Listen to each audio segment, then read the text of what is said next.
Europe, Dubai, Singapore, Vietnam, Baku, Bali आदि सभी international tours. अब करें नागफनी टूर्स एंड ट्रैवल्स के साथ, जहां आपको मिलेगा शुद्ध शाकाहारी और जैन भोजन के साथ बेहतरीन होटल्स में स्टे। आज ही कराएं अपनी बुकिंग। संपर्क करें श्री महावीर जी, भूपेंद्र जी जैन।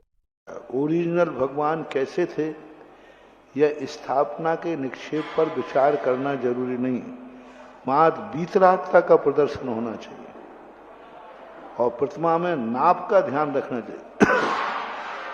नाप में यदि गड़बड़ है तो महानुभाव पूज्यवर जिनसेन स्वामी ने मूर्तियों के जो दोष लिखे हैं, पढ़ने के बाद कांप जाती है व्यक्ति।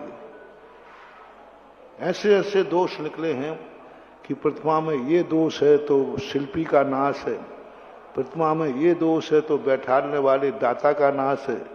यहां तक कहा यदि प्रतिमा में ये दोष है तो सूर्य मंत्र देने वाले आचार्य का नाश है। अब बताओ, सूर्य मंत्र देने वाले आचार्य मुनि महाराज का नाश है। यदि सदोष मूर्ति में आगम के अनुसार जो मूर्ति का नाप लिखा है, स्पष्ट जिनसेन स्वामी कहते हैं मूर्ति में और साक्षात प्रकृति में बहुत अंतर होता है।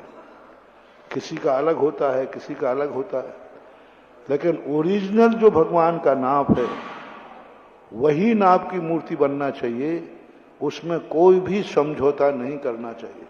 अन्यथा समाज का नाश है, दातार का नाश है और जो महाराज करेंगे उन महाराजों का भी नाश है। इसलिए मूर्ति के संबंध में कोई समझौता मत करो। शास्त्रों में जो मिला है, आप देखना दक्षिण भारत में आप जाना, बहुतायत मूर्ति आगम सम्मत नहीं है। कोई का पेट बड़ा है, कोई का कमर पतली है, कोई की, तो उसमें देख लीजिए आप सारे मंदिर जो साउथ के हैं सब पूजा पाठ से रहित हो गए। कुछ कब्जों कर लिए दूसरे लोगों ने, कुछ पुरातत्व में चले गए। आज वहां देखो पूरे सब मूर्तियों का मैंने जो फोटो देखा, एक भी मंदिर हमें ऐसा नहीं मिला जिसमें निर्दोष मूर्ति हो और वो मंदिर में पूजा नहीं हो रही हो। जहां जहां जितने मंदिर उजड़े हैं उनमें नियम से कोई ना कोई मूर्ति में या मंदिर में दोष पाया गया। अभी तक हमने बहुत सारे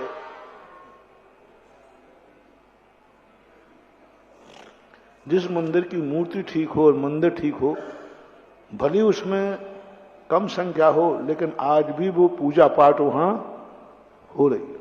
और जहां दोष पाए गए आज भी सारे के सारे मंदिर पूजा तक वहां नहीं हो रही। मेरा कहना है मूर्ति के संबंध में समझौता मत करो, मत करो, मत करो। मूर्ति का दोष सीधा पड़ता है, इसे नियम से कोई रोक नहीं सकता।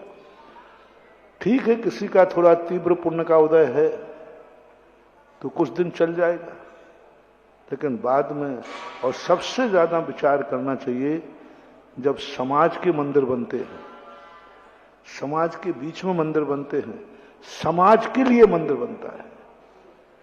तीर्थ क्षेत्र तो सारे भारत के लिए बनता है, लेकिन तुम नगर में मंदिर बना रहे हो तो समाज के लिए बना रहे हो, पूरा समाज पर प्रभाव पड़ता है।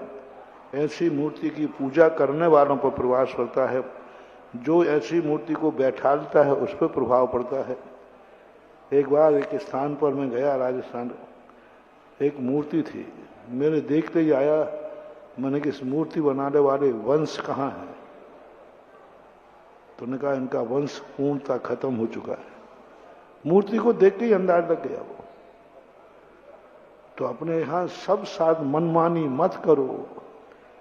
मंदिरों के संबंध में प्रतिष्ठाचार्यों से मेरा कहना है, श्रावकों से मेरा कहना है, महाराजों से मेरा कहना है, सबसे कहना है कि मंदिर और मूर्ति के संबंध में कोई समझौता मत करो, कोई व्यामोह मत करो। ये दोनों के संबंध में मात्र अपना एक ही रूप रखो, आगम सम्मत होना चाहिए। अपनी पसंद की मत लाओ, किसी की पसंद की मत लाओ, आगम की पसंद की लाओ। शास्त्रों में सारे एक एक चीज का नाप लिखा है।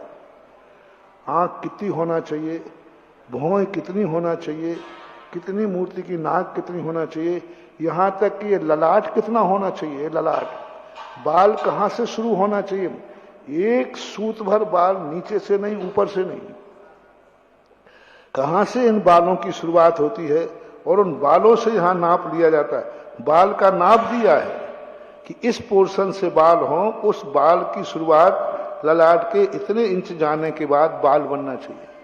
कान का दिया, कान की बौड़ी का दिया, नाखून का दिया, नाखून के पोरे का दिया, उंगलियों का दिया, पेट का दिया, पीठ का दिया, घुटनों को दिया, सारे नाप, एक एक इंच के नाप लिखे हुए अपने, उसके अनुसार मूर्ति बैठालना चाहिए।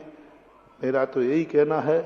बाद में आपके दुष्परिणाम आवे, फिर मंदिर को दोष देते हो, हमने मूर्ति बैठा ली, जब से हमारा मंदिर बना जब से ये हुआ, तो निर्दोष नहीं बैठा लोगे तो प्रभाव तो पड़ेगा। ये धर्म का अतिशय है।